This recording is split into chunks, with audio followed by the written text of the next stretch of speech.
Assalamualaikum warahmatullahi wabarakatuh. Hai Sobat Smart, di video kali ini saya akan berbagi ilmu tentang pembahasan perilaku politik. Nah, apa aja sih pembahasannya? Yuk kita simak.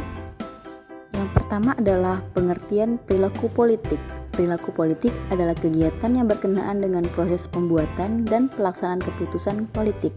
Di sisi lain, perilaku politik juga diartikan sebagai interaksi antara pemerintah dan masyarakat, antar lembaga pemerintah, dan antara kelompok dan individu dalam masyarakat dalam rangka proses pembuatan, pelaksanaan, dan penegakan keputusan politik. Ramlan Surbakti menyebutkan terdapat dua variabel penting yang mempengaruhi tinggi rendahnya tingkat partisipasi politik seseorang.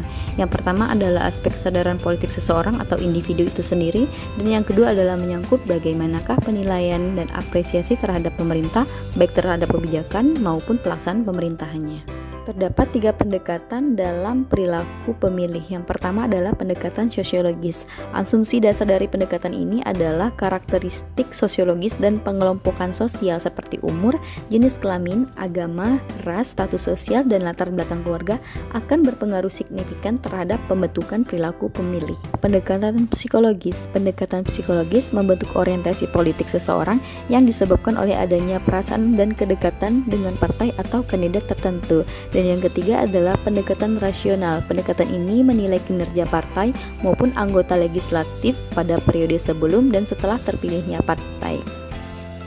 Pada sistem politik, terdapat tiga komponen yang saling menunjang. Yang pertama adalah komponen kognitif, yaitu suatu komponen yang meliputi berbagai pengetahuan dan keyakinan tentang sistem politik.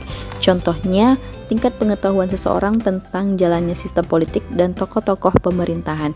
Yang kedua adalah komponen afektif, adalah suatu komponen yang menunjuk kepada aspek perasaan atau ikatan emosional seseorang terhadap sistem politik. Contohnya, terjalinnya ikatan kekerabatan antar partai politik dan aktor politis. Yang ketiga adalah komponen evaluatif, yaitu suatu komponen yang berkaitan dengan penilaian moral seseorang terhadap sistem politik.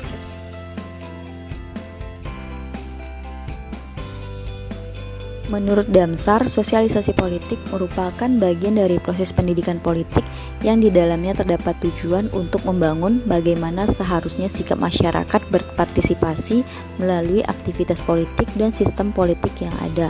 Adapun beberapa agen politik yang berpengaruh dalam memberikan bekal pemahaman politik pertama adalah keluarga, sekolah, kelompok pergaulan, dan media massa.